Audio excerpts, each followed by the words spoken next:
Welcome back to Shadowsteam. You've found your way here again, to that quiet corner of the night where it's just you, the dark, and the truth no one else wants to tell. Tonight's theme is stalkers, the kind of fear that doesn't vanish when you turn the lights on. These are true accounts of people who realized, too late, that someone had been watching, listening, waiting. You'll hear about the footsteps that never belonged, the messages that arrived when no one was supposed to know, and the feeling, that cold, certain feeling, that you were never really alone. But these stories aren't like the ones you scroll past and forget. These are the kind that follow you. Even after you stop listening, even after you tell yourself it was only a story. Before we begin, most of you watch these nights unfold and move on without subscribing. Maybe tonight you shouldn't. Maybe tonight you'll want to stay. Tell me, what time is it where you are right now? And where are you watching from? Leave it in the comments, so we know who's still awake with us now. Let's begin.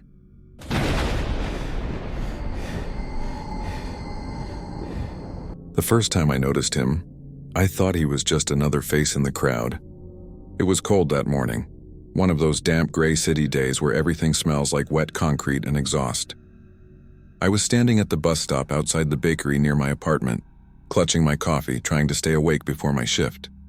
That's when I saw him, tall, pale, maybe mid-30s. Dressed too neatly for the neighborhood, he was across the street, standing perfectly still beside the paper stand. His eyes were fixed on me, not just looking when locked. At first I thought maybe he was zoning out. People do that in cities all the time.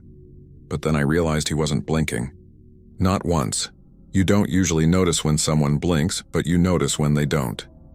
His eyes were wide, glossy in the gray light, and every time a car passed between us, I'd look away just to break the weirdness. But when the street cleared, he was still there, still staring, still not blinking. The bus came and I got on without looking back. I told myself I was being paranoid.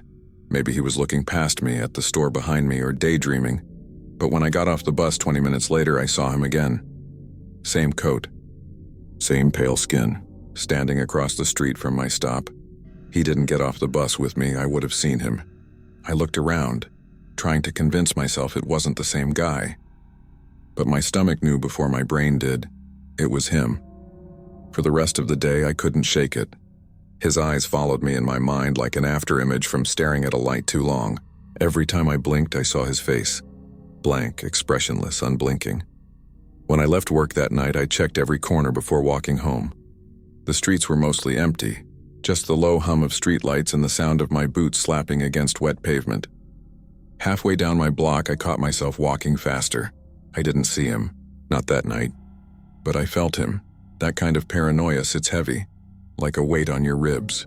You start to realize how many reflections exist around you. Store windows, parked cars, glass doors. I caught myself scanning every surface for him just in case. A week went by. Then he came back. It was Wednesday morning. I was running late, coffee in one hand, bag half open, earbuds tangled around my neck. I was halfway to the bus stop when I froze. He was there again, same spot, across the street, standing under the same flickering streetlight. His head tilted just slightly to the side this time, and like he was listening. My stomach dropped so hard I almost spilled my coffee. I tried to pretend I didn't notice him. My hands were shaking as I pulled out my phone and faked a call. I didn't even dial anyone. I just said things out loud, trying to sound normal.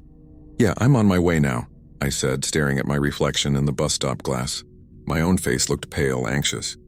His reflection hovered behind me in the glass, distant but clear, and still, not blinking. When the bus arrived, I got on quickly. My chest was tight, heart pounding so hard it made my ears ring. I sat near the middle, facing forward, eyes on the reflection in the window. He didn't move. He just stood there on the sidewalk watching as the bus pulled away. But here's the part that still messes with me. I swear I saw his lips move as the bus passed. Just once, like he mouthed something, a single word, my name. That night I didn't sleep. I kept replaying it in my head over and over. How could he know my name? I tried to think of anyone I might have met. Maybe someone from work or a customer I'd served. But no face came close. The next morning I decided to take a different route to work. No bus, just the subway. I left earlier, kept my head down, moved fast. The whole time I felt like eyes were on me. Every reflection, every window felt like it was watching back. By the time I got to the station, I was sweating through my coat. I found a seat near the back of the train, trying to steady my breathing. When the doors closed, I felt safe for the first time all week. Then the train passed through a tunnel, and I caught a flash of my reflection in the window. He was sitting behind me. I jumped up so fast I dropped my bag. My eyes darted around. There were only 3 other passengers. None of them looked like him. The man directly behind me was an old guy reading a newspaper, but in the window's reflection, it was him, same pale face, same fixed eyes, no blink. The reflection didn't match what was actually behind me. It was like he existed only in the glass. I turned around, desperate to prove I was wrong, but there was no one there, just the old man who glanced up and frowned at me. When I looked back at the window, the reflection was gone. I got off at the next stop and vomited in the trash can. I didn't go to work that day. I couldn't. I went straight home, locked the door, and sat in the dark trying to calm down. The next few days blurred together. I barely left the apartment. My friends texted, but I ignored them. I didn't want to sound crazy trying to explain what I was seeing. But then something happened that forced me out. Friday night, around 11 p.m., my power went out. The whole block flickered and went black. I checked my phone, 5% battery. I didn't even have a flashlight app installed, so I lit a candle. The air felt wrong, heavy, like the air right before a thunderstorm. Every sound in the building felt amplified. The creak of pipes, distant footsteps, a neighbor coughing 2 floors down. Then came a knock, not on the door, on the window. I froze. I live on the 2nd floor. There's no balcony, no fire escape outside that window, just open air and the street below. The knock came again. 3 slow, deliberate taps. I remember the way the flame from the candle trembled. I remember the smell of wax and fear mixing in my throat. I forced myself to turn toward the window, and there he was, his face pressed against the glass, eyes wide, unblinking, staring straight at me. His skin looked gray under the candlelight, almost translucent.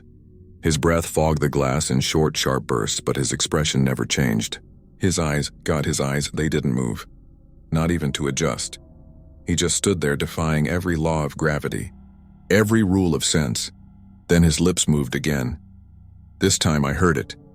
He whispered my name, and the candle went out. When the lights flickered back on, he was gone.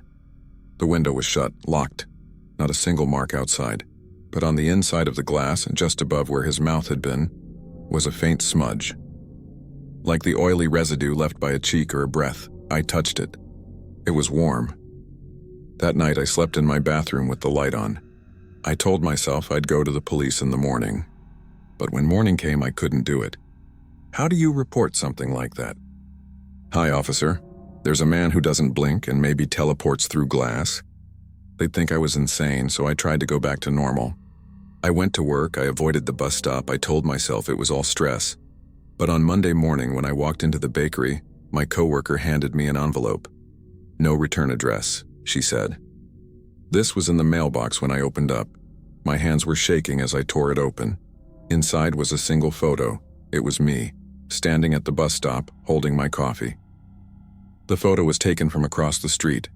In the background behind me, blurred but unmistakable, was him, staring, unblinking, and written across the bottom in neat block letters was a message: "Stop looking away." I didn't go home after that photo, I couldn't. My hands were shaking so badly I spilled my coffee all over the counter. I told my boss I was sick and walked straight out of the bakery. The envelope was still in my bag. It felt radioactive in there. Like if I touched it again, something terrible would happen. I sat on a park bench 2 blocks away and tried to breathe, but everything around me felt wrong. Every passing face looked like it might be him in disguise. I kept scanning for those eyes, those still blank eyes that never blinked. My phone buzzed twice, unknown number. I didn't answer. When I finally looked, there was a text. "You looked away again." No emoji, no name, just that. I went straight to the police station after that. I don't know what I expected. Comfort maybe, or someone to tell me I wasn't losing my mind. The officer at the front desk listened politely as I explained everything. The man at the bus stop. The reflection on the subway, the photo, the text. He nodded slowly, then asked, "Do you know him personally?" "No." "Did he threaten you directly?"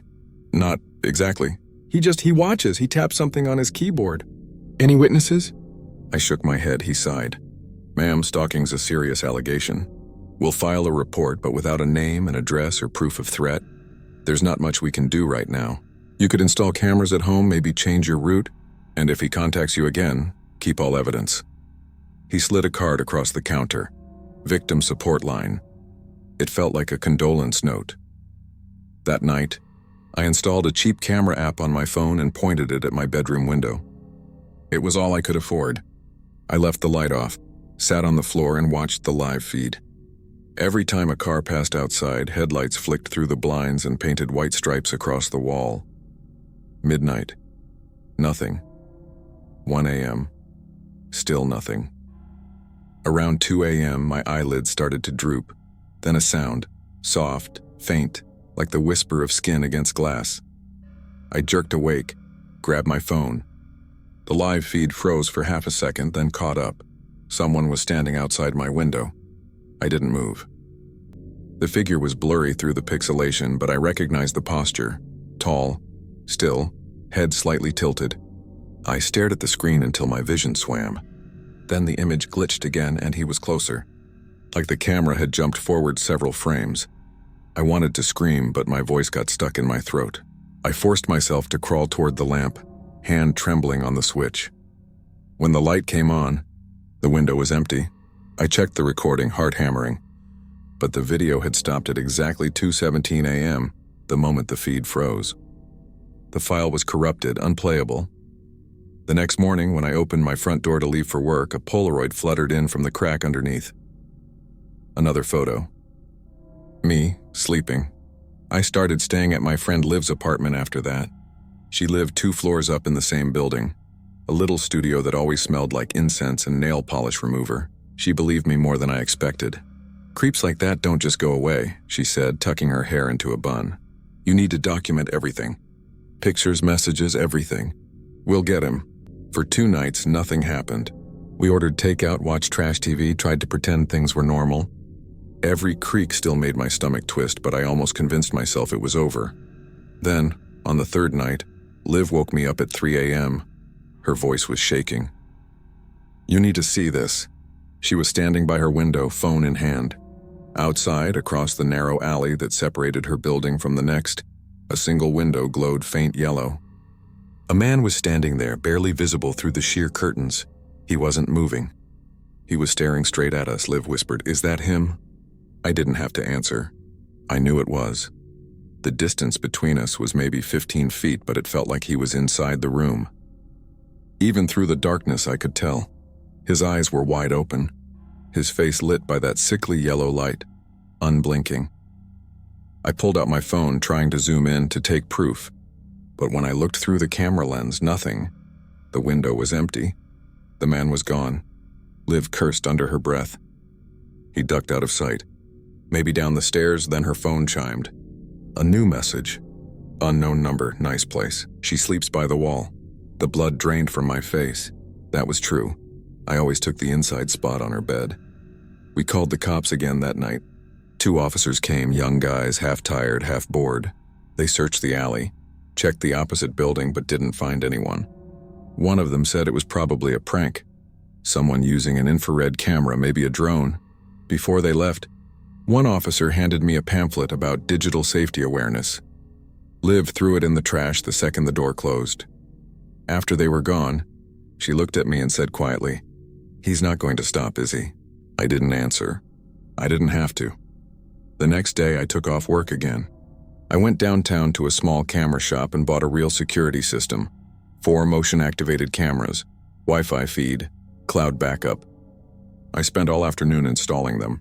1 facing the hallway, 1 on the fire escape, 1 at the front door, 1 watching the street below.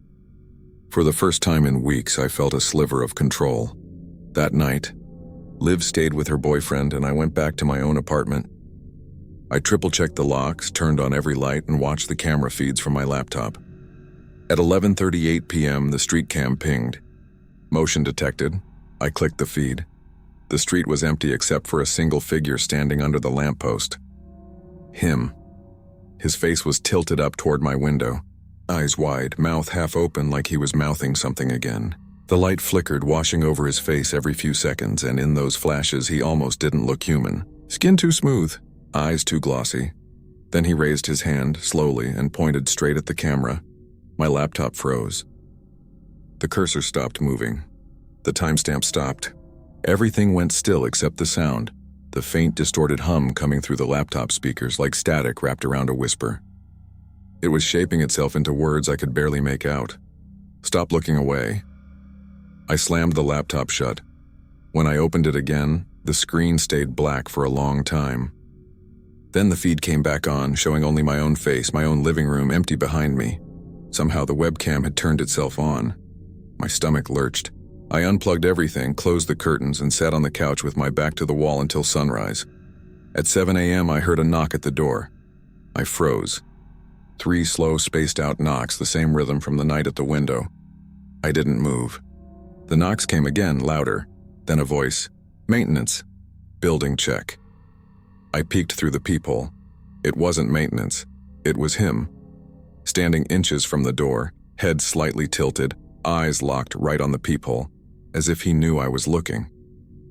His pupils didn't move, didn't adjust to the light. They just stayed fixed, unblinking. I stumbled backward, heart hammering, hand fumbling for my phone. I dialed 911, whispering to the operator that someone was trying to break in. She told me to stay calm, stay on the line, wait for officers to arrive. 2 minutes later, the knocking stopped. When the police finally came, he was gone again. No fingerprints. No footprints on the dusty hallway floor. One of the officers said maybe I'd seen a reflection through the peephole. Those convex lenses distort faces, he explained. But when they left, I noticed something that made my blood run cold. On my front door, right over the peephole, someone had taped a small photo. A close-up of an eye, wide open, and written beneath it in the same neat block letters as before. You blinked. That was the night everything broke. I stopped leaving my apartment. I stopped answering calls. The only light in the room came from the glow of my phone screen. I sat in the dark, watching my own reflection in the black TV screen just to make sure it stayed mine. Every now and then, in the reflection, I'd think I saw him behind me. Never moving. Never blinking, I'd whirl around, but nothing was there. Only the faint smell of ozone and something else, like dust that's been burned. By the 4th day, I hadn't slept in over 48 hours. My head was pounding, my thoughts jumping like static. I told myself it was all stress, hallucination, whatever. I was going to prove it. I was going to catch him on video. So that night, I set up every camera again, pointed one directly at my bed, one at the window, one at the door. I left the lights off, crawled under the blanket, and stared at the little red recording dot on the opposite wall until I finally drifted off. I don't know what time I woke up, but I knew immediately something was wrong. The air was cold, unnaturally still. My mouth was dry. The room felt smaller somehow, like the walls had crept closer while I slept. The red recording light was off. I reached for my phone to check the feed. The app was open, but the screen was black except for a single line of text blinking at the bottom. He's behind you. I didn't turn around. I couldn't. I just sat there, staring at the words, listening to the sound of my own heartbeat filling the silence. Then slowly I felt it, the faint warmth of breath brushing the back of my neck. I didn't move. I kept my eyes on the phone screen until the text vanished. The air behind me felt heavy, pressing. My throat burned from holding my breath. When I finally spun around, the room was empty, but the blanket on the floor was shifting, like someone had just stepped off it. The cameras were all off, every LED dark. I yanked one from the wall. The plug was melted at the tips, plastic bubbled and black. The smell was sharp, like burnt dust and metal. I ran out into the hall barefoot, pounding on Liv's door. She opened, half asleep, took one look at me and pulled me inside. I was shaking so hard I couldn't form words. He was in my room, I finally said. He was right there. Liv wanted to call the cops again, but I begged her not to. It felt useless now. Whatever this was, it was beyond police reports and fingerprints. He didn't leave marks. just memories, burned into the air. We stayed up till dawn, lights blazing. Every shadow on the wall made us flinch. Around 5 a.m., she dozed off on the couch. I sat by the window, staring into the gray morning, waiting for him to appear. He didn't. Not that day. For 2 days, nothing happened. I started to believe maybe he'd moved on. I even went downstairs to check my apartment. Everything was untouched except one thing, the mirror above my dresser. There were small scratches. Across the glass, thin and deliberate, like fingernail marks tracing letters. When I leaned close, I saw what they spelled. Look. That night, I covered every mirror in the apartment with sheets. I left only one uncovered, the small one by the front door, because I needed proof I still existed, that my reflection was mine. Each time I passed it, I forced myself to meet my own eyes just to make sure they blinked. Liv came over with coffee and tried to make jokes. She said I looked like someone who hadn't slept in a week. I told her the truth. I hadn't. While we talked, my phone buzzed. Unknown number again, opened the door. I froze. Liv frowned. Is it him? Before I could answer, the doorknob clicked. We both stared. The deadbolt was still locked, but the knob was turning slowly, back and forth, as if someone outside was testing it. Then a whisper. So close it could have come through the crack beneath the door. You're facing the wrong way. Liv grabbed a kitchen knife. I called the police again, voice trembling, reading the address 3 times. We heard footsteps retreating down the hall. By the time officers arrived, the hall camera, hers not mine, showed only static during those 2 minutes. They searched again. Nothing. That evening I went through old photos on my phone, desperate for some pattern, some clue, and I found it. The earliest picture of him at the bus stop, the one from weeks ago, had a faint reflection in the glass of the bakery window. In that reflection behind me, his face looked different, sharper, angrier, and his eyes were fixed on my reflection, not on me. That's when I realized he wasn't watching me. He was watching what the mirrors showed. I called Liv. Cover every reflective surface. Everything. She laughed nervously, but did it anyway. Tinfoil, towels, paper, anything. We sat in her living room that night, everything wrapped in dull, the air thick with tape glue and fear. At 3:17 a.m., the lights flickered. Then the TV turned on by itself. White noise filled the room, buzzing through the speakers. On the screen, through the static, appeared a faint image.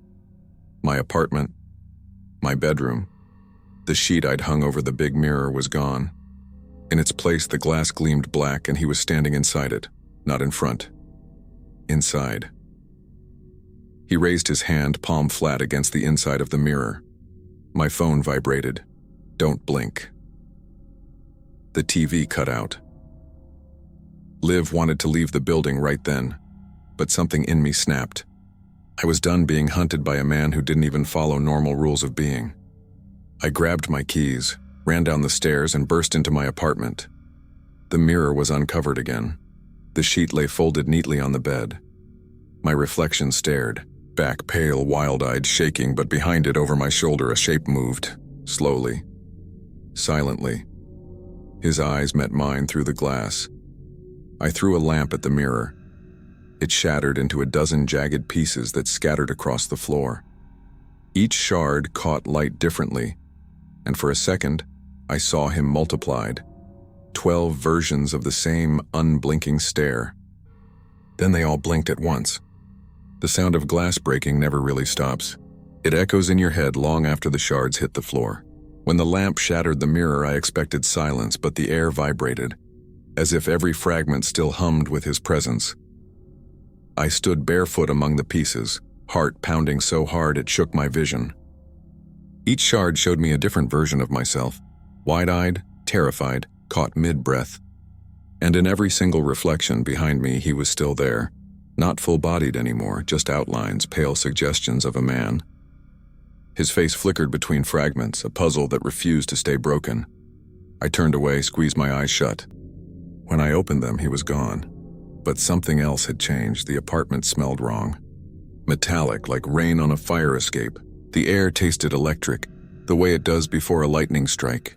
I took a step toward the door, but the floor creaked under weight that wasn't mine.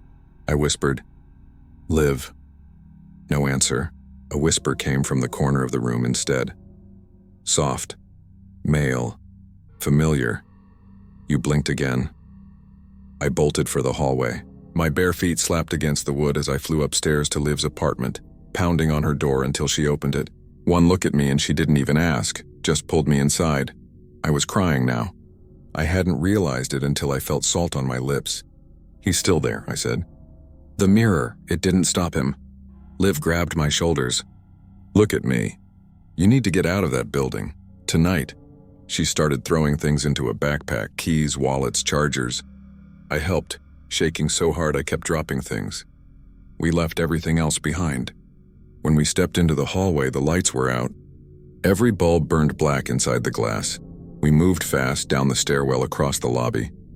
The front door glass reflected our faces in thin moonlight, and for a moment I saw him walking beside us in the reflection, perfectly matched to my steps.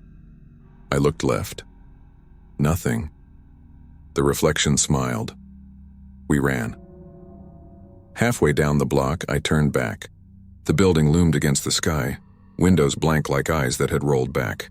A single light burned in my old room, flickering once, twice, then steady. He was in there.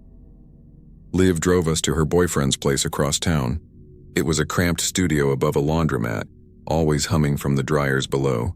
I thought the noise might drown out my thoughts. For a while it worked. We covered every mirror again, even the microwave door. Liv's boyfriend Jake didn't really believe us, but he humored me. He said, "If it makes you feel safer, fine. But maybe it's stress. You need rest." I wanted to believe him. I wanted to sleep. But at 2 a.m., I woke to the sound of running water. The bathroom light was on. Steam rolled under the door. The shower was running full blast. "Liv?" I whispered. She was asleep beside Jake. I crept toward the door. The tile floor was wet already, a thin stream trickling toward my feet. I pushed the door open. The mirror above the sink was uncovered. Someone had wiped the tape away from the edges and scrawled across the glass in condensation, "Look at me." And there he was, not behind me, in front of me. His reflection filled the mirror, though the room was empty. His skin looked stretched thin, his eyes wider than I'd ever seen. For the first time, I saw him blink. Once. Slow. The sound was audible, like the snap of a wet cloth. Then the reflection stepped forward. The glass rippled like water. I ran. Jake woke to my scream. He yanked the bathroom door shut, shoved a towel under the crack. "What did you see?" he demanded. I couldn't speak. I just pointed at the mirror. Through the towel, a faint whisper leaked out, our names one after another repeating, softer each time. Liv called the cops again, but when they arrived, the bathroom was dry, spotless, no steam, no writing. The mirror looked brand new. I knew better. We tried hotels next, 3 different ones over the next week. Each time the same pattern. The first night, silence. The second, flickering lights. By the third, something appeared in reflective surfaces. A window, a TV screen, even the black surface of my phone. He always stood the same way, head tilted, eyes wide, mouth slightly open as if mid-breath. I smashed 2 phones and a laptop trying to make it stop. The last hotel, out near the highway, had mirrored closet doors. I hung blankets, towels, coats, everything. But when I finally lay down and closed my eyes, I could feel him standing on the other side, matching my heartbeat. At some point in the night, I must have drifted off because I woke to the faint sound of clicking. Not footsteps, camera shutters, dozens of them. In the dark, flashes strobed faintly behind the blanket covering the mirror. I could see silhouettes, his hands pressed flat against the other side, a small, steady light glowing where his heart should be. A final flash blinded me through the fabric. Then nothing. Morning. I peeled the blanket away. The mirror was clean except for one new photograph taped to the glass. It was me, sleeping, and behind my sleeping body, his face, close to my ear, eyes wide open. Across the bottom of the photo, in neat black letters, Almost done. I don't remember leaving the hotel. I remember asphalt and headlights and Liv screaming for me to stop running into the road. Then police, hospital lights, questions I couldn't answer. They said I'd had a breakdown. Stress, insomnia, paranoia. Maybe I believed them. Maybe I wanted to. They kept me for 3 nights. No mirrors in the room, just a tiny window that looked out onto the parking lot. I thought maybe I was finally free. On the last night, the nurse brought me dinner and set down a tray with a polished lid. I lifted it and caught my reflection in the steel. He was standing behind me, closer than he'd ever been. I screamed. The tray hit the floor. The nurse came running, then 2 orderlies. They found nothing, of course. They said I'd imagined it. But later, when the room was dark again, I saw a faint glow under the door. A slip of paper had been pushed through the crack. On it, "You blinked for the last time. I begged them not to turn off the lights." They didn't listen. At midnight, the bulb blew. The room went black. My heart pounded so hard it drowned every other sound until one new one crept through. The whisper of fingernails against glass, only there was no glass in the room. Not until I looked at the window. The reflection staring back wasn't mine. They found the room empty the next morning. The window locked from the inside. On the bed lay a single photograph. A man and a woman, Liv and me, standing at a bus stop in gray morning light. Behind us, a tall, pale figure watched from across the street.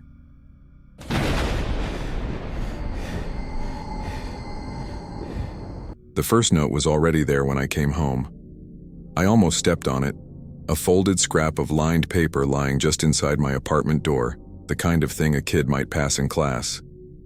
The hall outside was silent, the air thick with that faint smell of other people's dinners and cleaning spray. At first I figured it was from management, a reminder about rent maybe. But when I picked it up, I saw my name written across the front in blocky, deliberate letters. Sarah.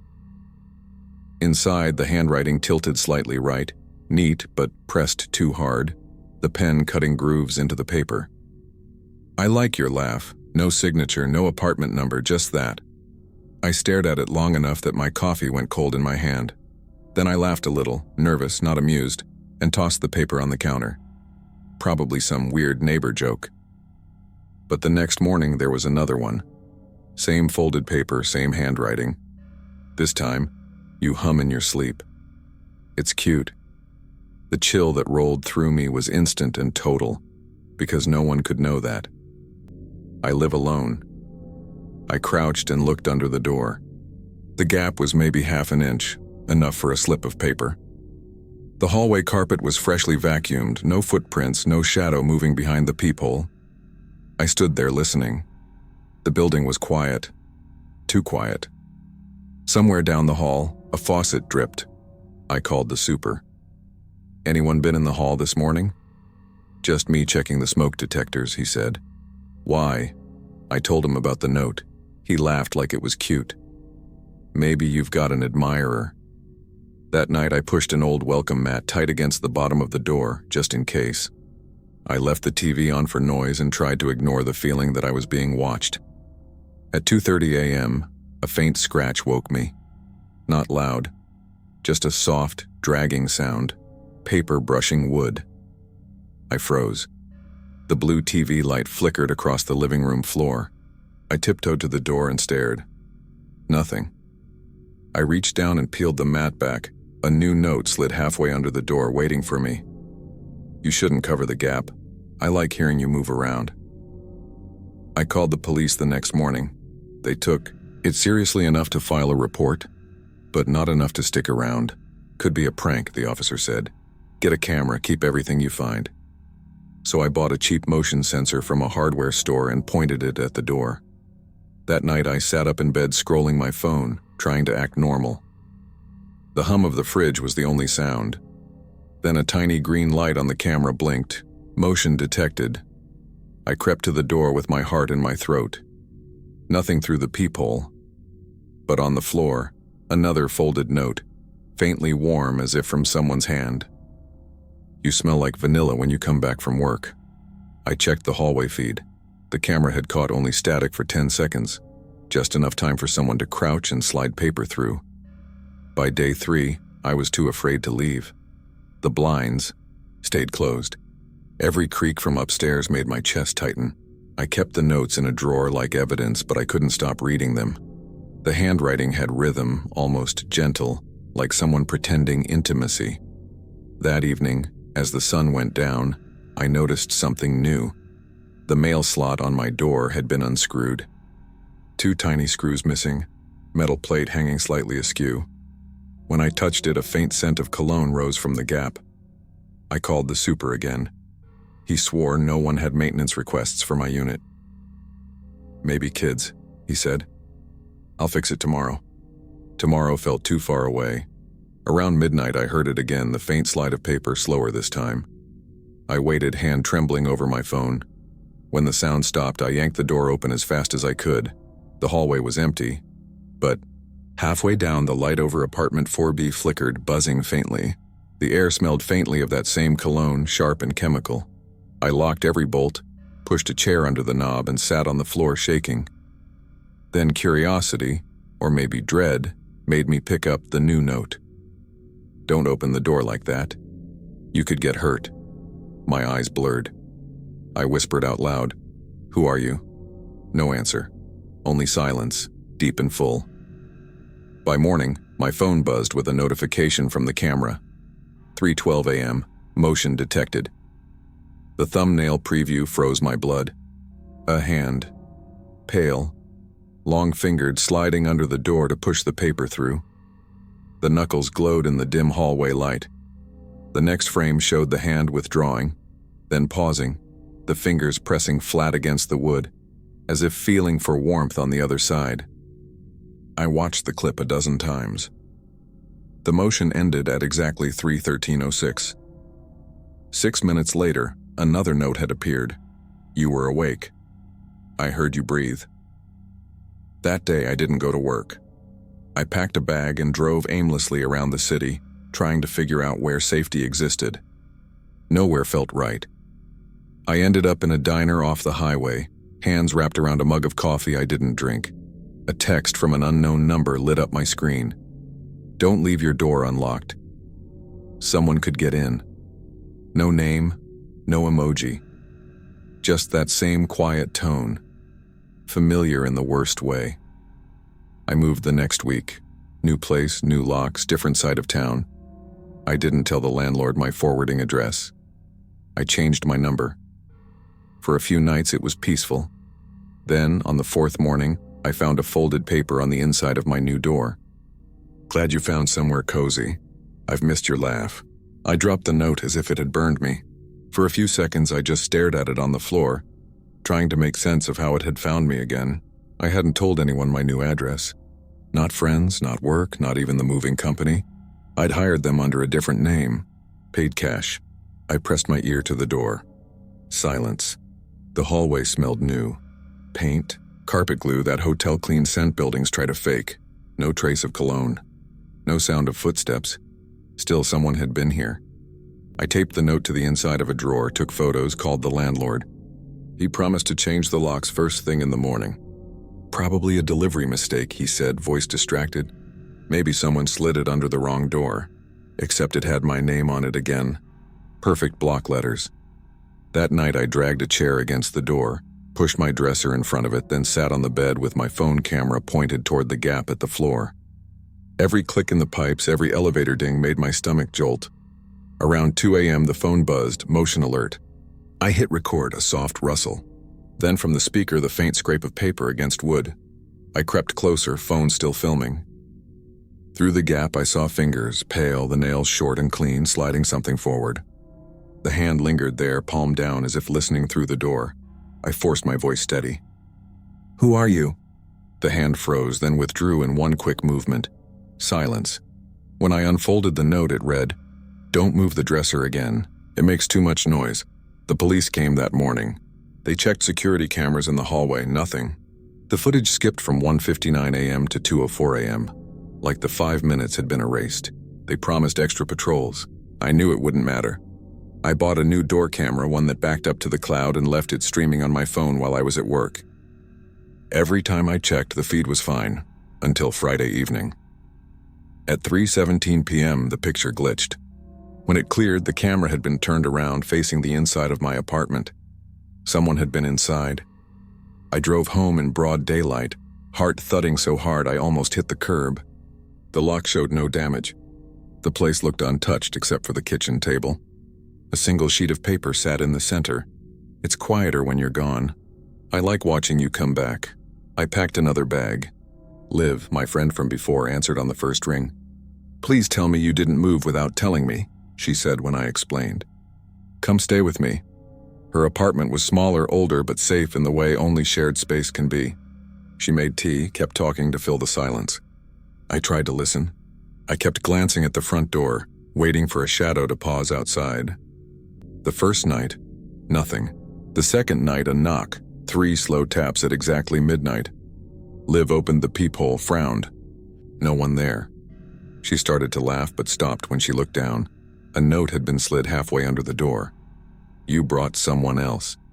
I don't like sharing. We didn't sleep. Liv wanted to call the police right away, but I knew how that would go again. So we waited until morning. When the sun came up, we found another paper on the doormat outside, fluttering in the draft. I'll wait until she leaves. That afternoon, she packed her things and moved the rest of her week's shifts to a friend's place across town. Before she left, she hugged me hard and whispered, Please, Sarah, go stay somewhere crowded. Don't try to handle this alone. But I didn't. I couldn't. I wanted to see who it was. That night, I stayed up with every light on, phone camera streaming, heart racing with each tick of the wall clock. The hallway beyond the door was still. Midnight passed. 1 a.m. 2, then a single soft breath near the crack under the door, long, steady, human, and a whisper so faint I felt it more than heard it. You don't have to be afraid if you don't hide. By morning, I'd convinced myself the whisper had been a dream. But when I checked the camera footage, I heard it again, clear this time right before the feed went black. 3 seconds of breathing, then nothing. I took the video to the police station. The officer barely looked up from his keyboard. Could be interference, he said. You sure it's not your own voice on playback? I wanted to scream. Instead, I drove to work and tried to act normal. Every sound made me flinch. The squeak of sneakers in the hall, the ding of the elevator, even the buzz of my phone. Around noon, a text came from an unknown number. The cops won't help you. They never do. I deleted it, powered off the phone, and still felt it vibrate once more in my bag. That night, I nailed a strip of wood across the bottom of the door, sealed the mail slot with duct tape, even shoved towels into the cracks. No one could slide anything through now. At 3:07 a.m., a knock rattled the frame, soft at first, then harder, the rhythm matching my heartbeat. When it stopped, I waited a full minute before pulling the tape back just enough to peek through the peephole. The hallway was empty except for a single folded sheet pinned to the opposite wall with a thumbtack. I opened the door only long enough to grab it. If you block me out, I'll find another way in. The next morning, I called off work and went downstairs to the building office. The super looked exhausted, eyes rimmed red. Somebody's been getting into the maintenance closet, he said before I even spoke. Keys keep disappearing. You seen anyone hanging around your floor? I hesitated. Apartment 4B, he frowned. 4B's been empty for months. He offered to change my locks again. When I came home that evening, the new deadbolt gleamed. I tried to feel safe, but as soon as I stepped inside, the smell hit me. Cologne, sharp and chemical, seeping from the vents. I turned off the lights. In the glow from the street outside, I saw something taped to the inside of the bedroom window. I like this view better. My hands shook so badly I tore the note in half, pulling it down. I moved through the apartment slowly, checking every closet, every corner. Nothing. The air was freezing now, though the heater clicked on hours ago. I sat on the floor against the bed, phone flashlight shaking in my hand. Then the light caught something near the dresser, a new sheet of paper half tucked beneath it. It wasn't folded this time. Just one line written in that same heavy hand. Stop looking for me. You'll miss me when I'm gone. My breath hitched. I turned in a slow circle, certain I'd see him standing behind me. But there was only my own shadow on the wall, long and trembling. By dawn, I'd packed again. Before leaving, I walked to the window, meaning to close the blinds, and froze. On the outside of the glass, in the condensation, someone had traced a message with a fingertip. "See you downstairs." I backed away, grabbed my bag, and ran for the stairwell. The halls smelled of dust and paint thinner. On the landing below, another piece of paper lay on the step, almost over. I kept going, heart hammering, until I hit the lobby door and stopped cold. Because taped to the inside of the glass was the same photo from my old apartment. Me standing in my doorway, half smiling, completely unaware. Only now, in the reflection, another figure stood behind me, closer than before, eyes open, waiting. I left the building before the sun came up. A duffel slung over my shoulder, every step echoing too loud in the stairwell. The lobby lights buzzed overhead. That photo was still taped to the glass. I tore it down without looking at it again and walked straight into the cold morning air. For 2 days I stayed in motels, cheap ones near the interstate where nobody asked for ID if you paid cash. I kept the blinds closed and the TV humming just for company. Every knock, every shuffle in the hallway made me freeze. The notes stopped. For a while. On the third night, my phone lit up at 2 a.m. with a new message from an unknown number. Room 112. That was the room next to mine. I pressed my ear to the wall. Nothing but static from the television next door. I should have called the front desk, but the curiosity, the fear dragged me out of bed. I opened my door just enough to peer down the corridor. A strip of light leaked from under 112. A shadow moved behind it, slow, steady pacing.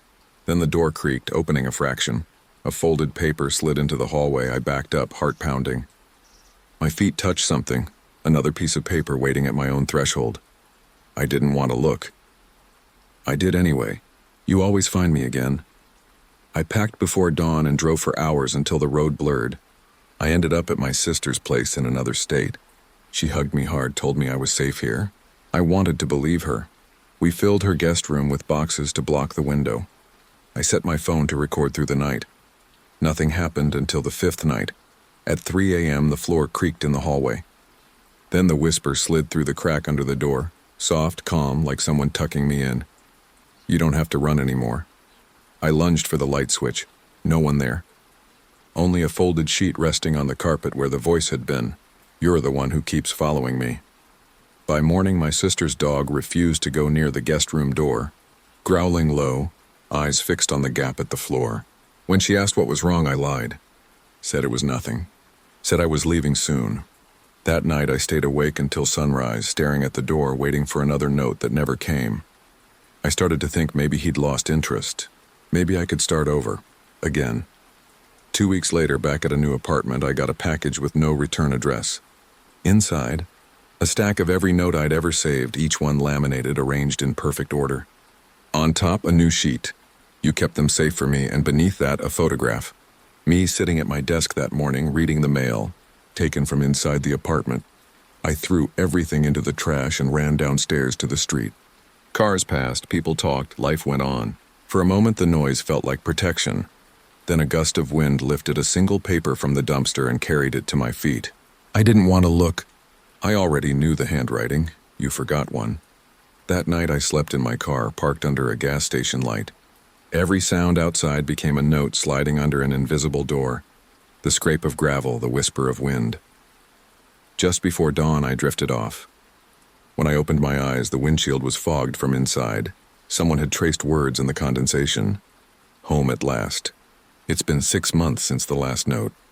I moved again, farther this time, to a town whose name barely shows up on a map. The building is new, the walls too white, the doors heavy steel. There's no mail slot, no carpeted hallway, no easy gap under the frame. I chose this place because there are cameras everywhere. I thought maybe constant surveillance could erase the memory of being watched. It hasn't. Most nights I still dream about paper sliding over wood, the faint hiss of it, the pause before it stops. When I wake, I lie perfectly still, listening for breath that isn't mine. Nothing ever comes. But the silence feels heavier now, as if it's hiding something behind it. The first week here was almost normal. I started working remote, spoke to neighbors, learned their names. I forced myself to laugh at the right times.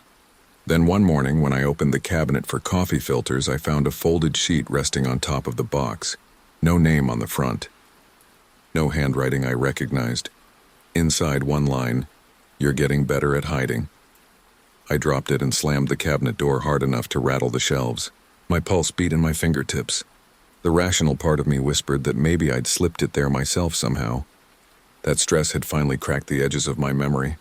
But deep down I knew the pen grooves, the clean block letters pressing through the paper. I burned it in the sink and told myself not to look at the ashes. That night I tried sleeping with earplugs. I woke at 2 a.m. anyway. Something had changed in the room. The air smelled faintly of that same cologne I could never name. My phone lay face down on the nightstand, the screen still glowing from a missed call. No number, just the word unknown. When I played the voicemail, there was only static. And underneath it, a faint scrape, paper on wood, then breathing, close to the mic. I deleted it, turned on every light, and sat up until dawn. Weeks passed without anything new. I almost convinced myself it was over until the building manager slipped a notice under everyone's door about scheduled maintenance. Seeing that sheet lying on the floor made my stomach drop. The paper was identical to the ones he used, the same lined notebook stock, but I couldn't touch it. I stood staring at it for a long time, fighting the instinct to kick it away. Finally, I picked it up with a napkin and saw the printed header, just an inspection notice. Except near the bottom, beneath the typed signature, someone had written by hand. I've always been part of the maintenance, I told the manager. He swore no one else had access to the forms. He even showed me the remaining stack in his office, untouched. Maybe one of the tenants is messing around, he said. Want me to check your locks? I didn't. Changing locks never mattered before. Instead, I bought a small door camera and set it facing inward again, just like the first time. I told myself it was just to prove the place was empty. 2 nights later, around 3 a.m., the feed flickered. When it cleared, the lens had been covered. Something pressed against it from the inside. A second later, it pulled away, and for one frame I saw the outline of a face, blurred but unmistakably close. Then darkness. When I replayed the footage, the timestamp froze at 03:14 a.m., the same minute all the old videos used to cut out. I stopped sleeping in the bedroom after that. The couch faces the front door, and I keep the hallway light on so I can see the outline of the frame. I tell myself that if he ever finds a way in again, I'll at least see him coming. Last night I dreamed I was back in my first apartment. Every surface was covered in paper, the notes piled knee-high, rustling like dry leaves whenever I moved. I kept tearing them down, but more slid from the ceiling, from the vents, from under the door. When I finally looked down, my hands were bleeding from the paper cuts. When I woke up, my palms really were stinging. Tiny red lines, shallow but there. There was a single slip of paper on my lap. You still talk in your sleep? Today I called Liv. She answered on the second ring, voice cautious. We haven't spoken in months. I got another note, I said. Long silence. Then she whispered, he sent one to me too. My throat went dry. What did it say? Tell her I'm sorry it had to start again. We spent an hour on the phone planning what to do. Report it, move again, maybe go to the police together this time. But while she talked, I heard a faint tapping in the background, rhythmic like someone knocking on wood. Liv. She didn't answer. The line stayed open. Then a man's voice, quiet, right against the mic. She blinked. Click. Silence. I haven't been able to reach her since. I'm writing this from the kitchen table. The front door is blocked with furniture again, the way it always ends up. I know it won't matter. He doesn't need gaps anymore. He always finds one. The camera's red light blinks steadily. Every few minutes it flickers like it's trying to focus on something just out of frame. I keep hearing that faint scrape across the floorboards. Paper dragging wood, I don't want to look, but I already know what I'll find when I do. A single folded note pushed halfway through the shadows, waiting for me to pick it up. My name in block letters. Underneath 3 words pressed deep into the page. Welcome home, Sarah. It's not Sarah telling this anymore. My name's Eli Grant, maintenance contractor for Brookline Residences. The management company sent me to refresh Unit 3A. Routine turnover cleaning, new paint, check the smoke detectors. The tenant had moved out suddenly, they said. The file didn't say she'd disappeared. The first thing I noticed inside the unit was the smell. Something sharp and metallic under a layer of lemon cleaner. Every surface gleamed too much, like someone had tried too hard to erase something. The walls were a little off-white, except one patch near the door, where the paint looked newer. When I crouched to inspect the baseboard, I saw deep grooves carved into the wood. The pattern wasn't random, straight horizontal lines, maybe where furniture had been shoved again and again to barricade the entrance. And just under the lip of the door, a small rectangle of paper caught my glove. I pulled it free. Tell him I'm still here. I should have turned around right then. The rest of the apartment felt ordinary enough. Cheap furniture, boxes half unpacked, dust rings where picture frames had once hung. But the farther back I went, the colder it got. The thermostat read 72. My breath fogged anyway. In the bedroom closet, the bulb was missing. When I shined my phone light upward, I saw hundreds of faint scratches etched into the drywall like someone had dragged a key over and over again. One word stood out among the scrawls: listen. I stepped back fast, bumping the doorframe. My phone light flickered, glared off the mirror opposite the bed, except there wasn't supposed to be a mirror there. It was a piece of safety glass from a dresser propped against the wall. On its surface, smeared faintly through dust, were block letters drawn by a fingertip. Don't open the door. Management hadn't mentioned that a lock replacement was scheduled, but when I checked the work order, there it was. Change front door deadbolt. Key holder, Sarah Whitmore. Same date as the final note's timestamp from police records. I'd heard the rumors before, how she'd called about someone sliding messages under the door, how patrols never caught anyone. Most of the crew thought she'd made it up. Standing in that silent room, I wasn't so sure. I patched the wall, repainted the scuffed baseboards, tried not to think about it. By the time I packed up, night had fallen. The hallway lights buzzed dim orange. As I locked the unit, paper brushed my boot. Another folded note face down. Thank you for fixing my door. The ink was still wet. I drove home with the radio loud enough to drown the noise in my head. Around midnight, I set my tool bag by the couch and cracked a beer. The paper from the apartment had somehow ended up in the bottom of the bag, even though I swore I'd left it on the counter. I threw it in the trash and went to bed. At 3:13 a.m., something slid across the hardwood near my bedroom door. Half asleep, I thought it was a mouse. Then the sound came again, soft paper on wood. I switched on the lamp. A folded note lay just inside the door. You found me. Over the next week, it happened twice more. Always at the same time. Always that same handwriting. Blocky, too neat, pressed so hard the pen marks embossed through the back. I stopped sleeping. I checked my windows, my locks, my vents. Nothing. I told my coworker Jen about it. She laughed. Welcome to building maintenance. Tenants leave junk everywhere. The next day, she didn't show up for her shift. Her keyring turned up on my truck seat. By Friday, I'd convinced myself it was all coincidence until my supervisor called. Eli, you were the last one in 3A, right? Yeah. The new tenant complained about noises. Go check it out. I didn't want to. I went anyway. The hallway outside 3A was colder than the rest of the floor. My breath came out white. From behind the door came a faint rhythm, scrape, pause, scrape. I knocked. Maintenance, the sound stopped. Then a whisper through the wood, low and close to the crack at the floor. She says, thank you. The peephole went dark, something blocking it from the inside. Then a paper slid out, pushed by invisible fingers. Your turn. I backed away, heart pounding, and heard the deadbolt click open from inside. The door eased inward an inch, then stopped. No movement. No sound. The gap at the floor breathed cold air against my shoes. I should have run. Instead, I knelt and looked through the crack. A single eye stared back, wide, unblinking.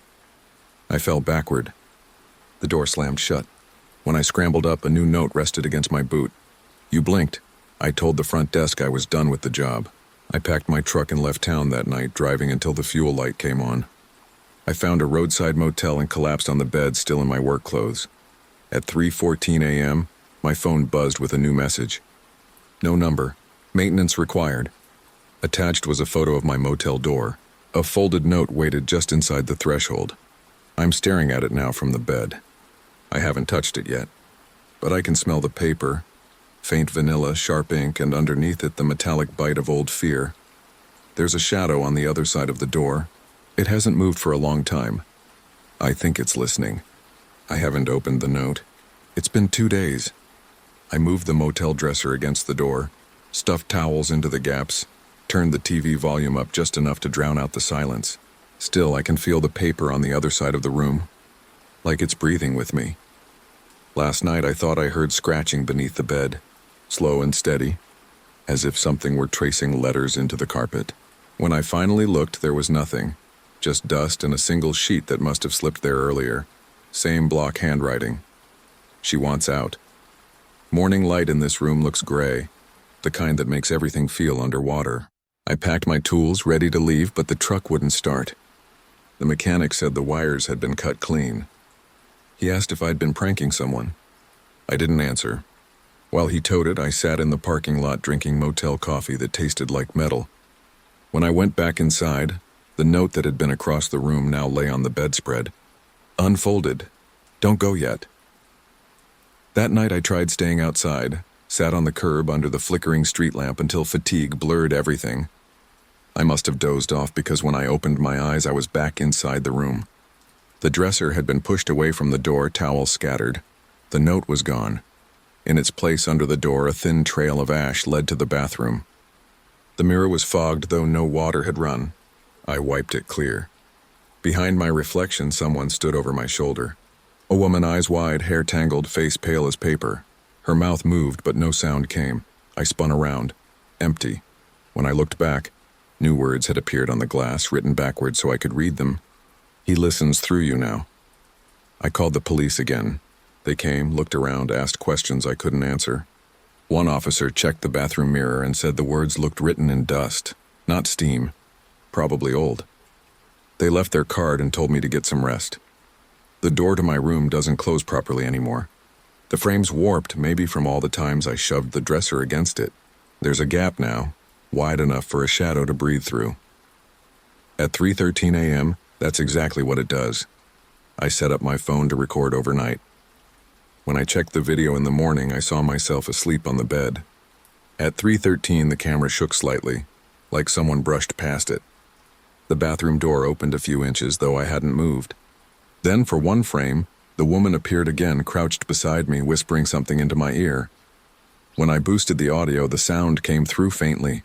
Paper sliding, folding, unfolding, and one line low and close. Finish what she started. I don't remember packing, but I'm back in my truck now. The mechanic finished the repairs. The cut wires look surgical, too precise. I'm driving toward Brookline again. The sky keeps changing color even though it's still morning. I don't know why I'm going back. Maybe to prove the apartment is empty. Maybe to make it stop. Maybe because the voice keeps saying it's the only place that will listen.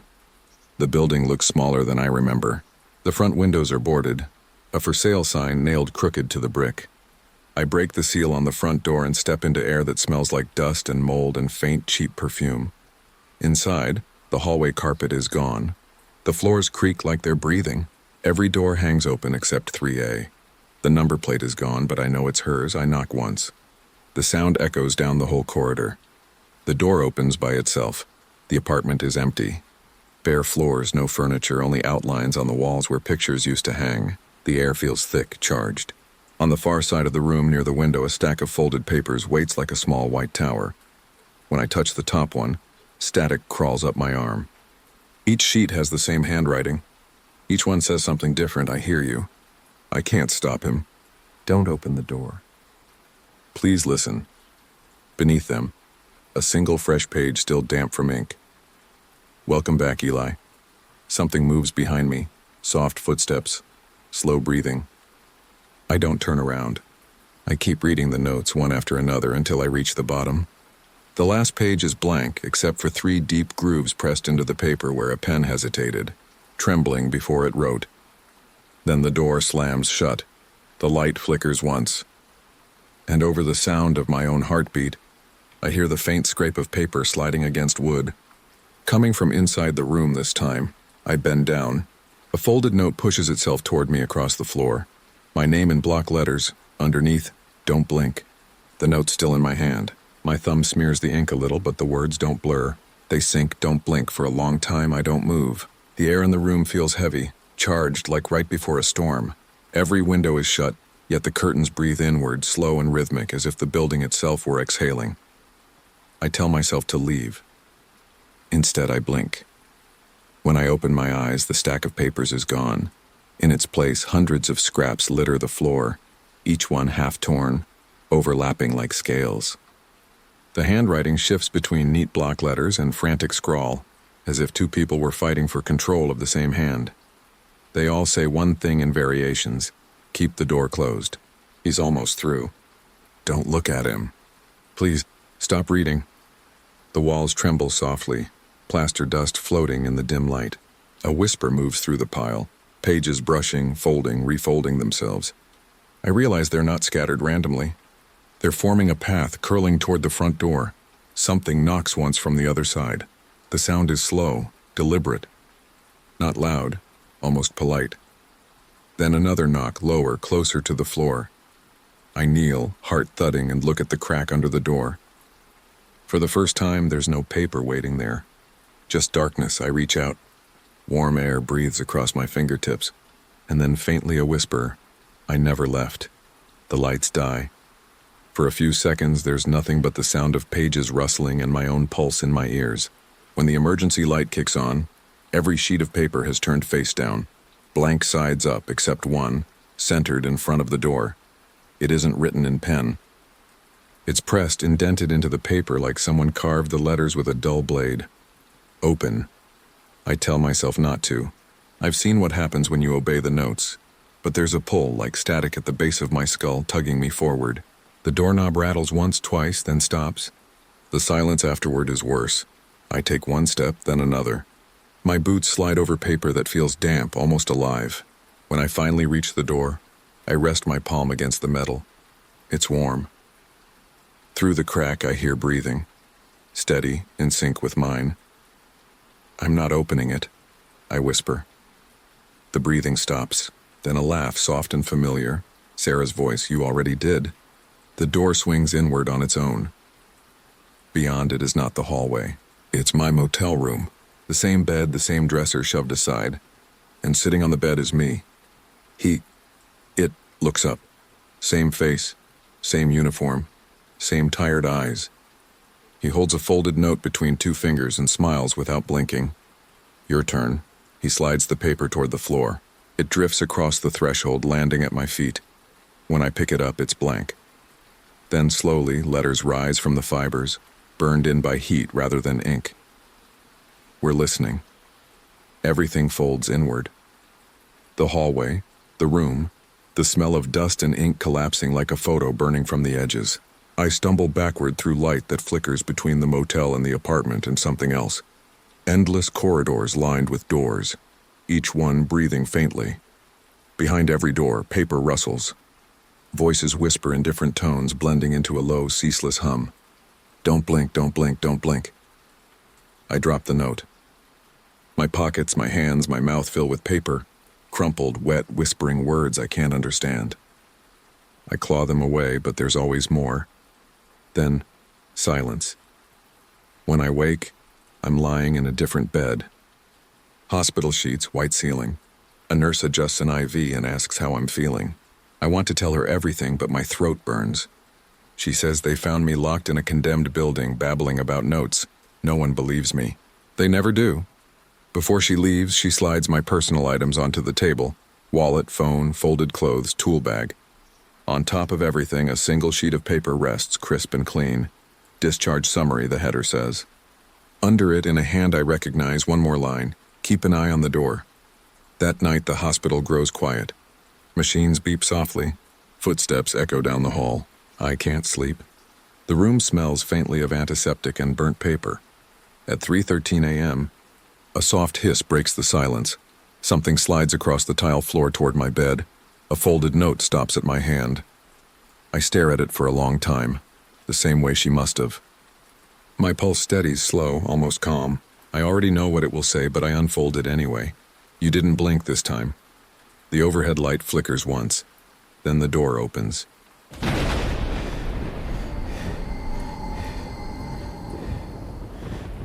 The first time I heard the voice, it was just past 3 in the morning, dead hour when the whole town goes silent.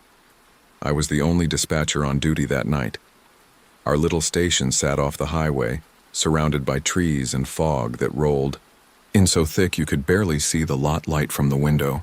The scanner was background noise most nights. a constant, low crackle that filled the silence between the hum of the fluorescent lights.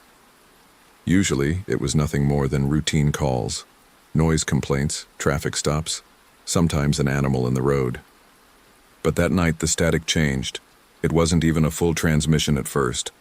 Just a sound under the noise, faint and human. A breath. I leaned forward, the chair squeaking. "Unit 12, repeat that?" I asked into the mic. Nothing. Only static. Then through the hiss, a whisper, "Help me." I froze. The voice didn't match any of our officers. Too soft, too close, like it wasn't coming from a radio at all, but from right behind me. I checked the log. No open calls, no pending emergencies. Every unit accounted for. "Dispatch to all units, any open mics?" A beat of silence. Then Officer Harlan came over the channel, his voice steady. "Negative, dispatch. All clear." The voice didn't come back, but I didn't forget the sound of it, that low, trembling whisper. Like someone saying their last words through a mouthful of blood. The next night I told myself it had been interference. Bad frequency overlap, maybe some trucker CB chatter bleeding through the channel.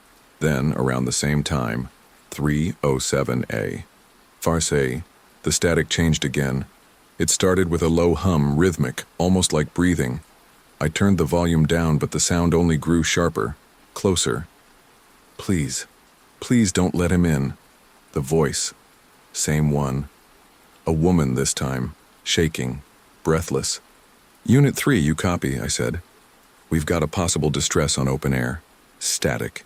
Then Harlan's voice again. "Where's it coming from?" I checked the signal strength. It wasn't pinging from any of our radios. No ID, no channel assignment. Just raw transmission, unregistered. "It's not local," I said. "Might be bleed from another county." But my throat was dry, because the way she said it, "Don't let him in," felt too real. 10 minutes later, I heard it again. This time clearer. "He's at the window, he's looking right at me." I jumped up from my chair. "Identify yourself." No answer. His eyes are wrong. Then a sound that made my skin crawl, a low knock. Once, twice, 3 times, muffled but sharp enough to make the hair on my neck rise. I looked toward the window of the dispatch office. The lot outside was empty, blanketed in fog. "Ma'am, what's your address?" I said, voice shaking. "We can send help." The voice whispered back, so quiet I had to lean toward the speaker. "You already did." Then everything went silent. I logged the incident like procedure said. Audio anomaly, probable cross-channel interference. But I couldn't shake the feeling that someone had actually been out there, somewhere close enough to reach me through the air. When the morning shift came in, I told them. They laughed it off. "Old scanners do that," one said. "Ghost frequency. Picks up garbage from God knows where." Except the woman hadn't sounded like garbage. She'd sounded alive. And terrified. Night 3. Same hour. I wasn't even surprised when it started again. The static warped into a low hum, then a faint voice pressed through like someone speaking through glass. "He's inside." I hit record. "Can you tell me your location?" Too late. The line cut, replaced by faint background noise. Footsteps on creaking wood, then the sound of something wet hitting the floor. I pulled off my headset, heart racing. The console flickered once, then again. All the channel lights flashed red, every unit, every band all at once, as if the signal was bouncing from every corner of the county. I called Harlan out to the station. When he arrived, I played the recording. The sound came through clearly for 5 seconds, the voice saying he's inside, then the rest dissolved into white noise. "Probably somebody pranking you," he said, though he looked uneasy. "Could be one of those pirate radio freaks." "Pirate radio doesn't knock on windows," I said. He didn't argue. Later, after Harlan left, I stayed past my shift. I told myself I was just doing paperwork, but the truth was, I was waiting. At 3:14 a.m., the scanner hissed again, a man's voice this time. Low, calm. "You shouldn't have answered." My stomach turned to ice. I reached for the mic, but my hand stopped halfway. because from the hallway behind me came the exact same voice, no radio static, no distortion, whispering those same words again. You shouldn't have answered. I spun around so fast the chair toppled. The hallway behind the dispatch room was empty. Only the hum of the vending machine and the buzzing fluorescent tube over the locker area. But I knew what I'd heard. The echo of the words still hung in the air, deeper than any recording. I called out, "Harlan?" No answer. I checked every door, evidence room, holding cell, break room. All empty. The air felt colder near the end of the hall, as if someone had opened a back door to the night. When I touched the knob, it was damp, like someone's hand had been there moments ago. I locked it, double-checked it twice, and went back to the console. The scanner was silent now, just the faint hiss of open air. I replayed the recording. Nothing. The man's voice was gone, scrubbed clean, like it had never existed. The next night I brought coffee strong enough to burn my tongue. I kept every light in the station on. Still, a part of me waited for 3 a.m. the way you wait for a train you know is coming. At 3:09, the static thickened. Dispatch, the same male voice, calm, close. You hear me, don't you? I swallowed hard. Identify yourself. You're late tonight. Every meter on the console flickered. The channel ID flashed unknown. He's coming back. Don't open the door this time. My hand hovered over the transmit key. Who's coming back? You'll see him. Then the line went dead. The front security camera caught nothing. But when I reviewed the outside feed, I noticed movement in the lot. A figure pacing just beyond the edge of the lights. Too blurry to make out. Too slow to be a stray. Each step deliberate, almost rehearsed. At 3:27 a.m., the man stopped and looked straight into the camera. His mouth moved. No sound. The next frame was blank static. By morning, I couldn't tell which part scared me more, the voice or the silence after. I printed stills from the footage and showed Harlan when he came in. He frowned. That's weird. The timestamp's wrong. Says 1998. We both knew the cameras were new, installed 6 months ago. He stared at the photo a little too long before sliding it back. Probably a glitch, night 5. Storm rolling in, rain hitting the roof like gravel. I told myself that if the voice came again, I wouldn't answer. At 3:02 a.m., the scanner hissed once, short and sharp. Then a woman cried out, one quick scream that cut off halfway. Lightning flashed through the windows. I grabbed the mic. Any units, possible distress call, check repeaters. The console lights all turned red again, every channel locked open. And from somewhere deep in the static came a recording of my own voice, played back in perfect tone and rhythm. Any units, possible distress call, check repeaters. The playback kept looping faster each time, overlapping until the words blurred together into a sound like breathing. Then a whisper layered underneath. You shouldn't have answered. The power cut out. The emergency lights kicked on a heartbeat later. Red, dim, pulsing. The scanner was still on, though everything else had died. Through the speaker, faint footsteps, heavy, measured. Not broadcast live. Each one matched the echo from the hallway outside the dispatch room. I stood, flashlight shaking, and aimed it toward the doorway. The beam caught a wet boot print. Then another. They led away from the door, not toward it. As if something had come from inside the room and was now walking deeper into the building. I followed the prints past the holding cells and out to the garage bay. The door there hung half open, rain blowing in, lightning flashing against the metal. The last footprint stopped right at the threshold, half in shadow, half out. I raised the light. No one there, just the radio in the nearest cruiser, speaker crackling to life. Help me. The same trembling woman's voice from before. He's inside. And beneath her, the man's voice clear as if standing beside me. Told you not to open the door. Rain still hammered the roof when I slammed the bay door shut. For a second, the metal rang like a bell. Then only my breathing filled the space. Every cruiser radio in the row crackled at once. Feedback squealing through the garage until I killed the master switch. Silence. The air smelled of wet rubber and ozone. Back inside, the station looked wrong. The emergency lights pulsed slower now, almost heartbeat timed.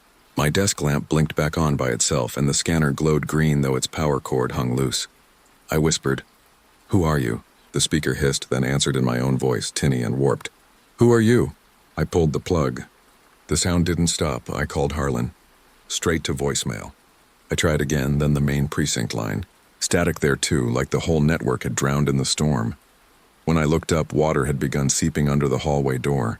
It spread across the tiles in a thin sheet, dark and slow. Then footsteps, one pair. Bare feet by the sound of them slapping softly through the water. I lifted the flashlight. Nothing, just the ripples widening toward me. "You're listening again," the man's voice said, close to my ear though the speaker was dead. "You never learn," I spun. The beam caught a shape vanishing behind the records room door. I chased it. The air turned colder with each step. Inside, the rows of filing cabinets glistened with condensation. A single red light blinked from the back corner. The backup scanner no one ever used. It clicked on by itself. "He's not real," the woman's voice gasped through the static. "He's the echo." "Don't answer him," I stepped closer. "Where are you?" "Behind." The feed collapsed into screeching feedback. I covered my ears. When it stopped, I heard paper fluttering. Every drawer in the room had opened halfway. Reports and photos spilling out like the cabinets were breathing. On the top of one stack lay a case file dated March 3, 1998, the same year from the camera timestamp. Missing person, dispatcher Ellen Graves. Status, presumed deceased. The photo showed a woman at this same desk. My same headset, same badge number. The station phone rang. One sharp tone that made me jump. I answered. "He came through the radio," a woman whispered. "You can still stop him if you turn it off before he finishes the sentence." "What sentence?" I asked. "The one he's saying now." From the scanner behind me, the man's voice began to rise, each word slow, deliberate, almost smiling. She thought she could ignore me. She thought the line would end. She was wrong. I lunged and ripped every cord from the wall. The lights died, the storm outside roared, and still the voice came softer now, coming from the air vent above me. "It's your turn, dispatch." I ran out into the hall toward the exit.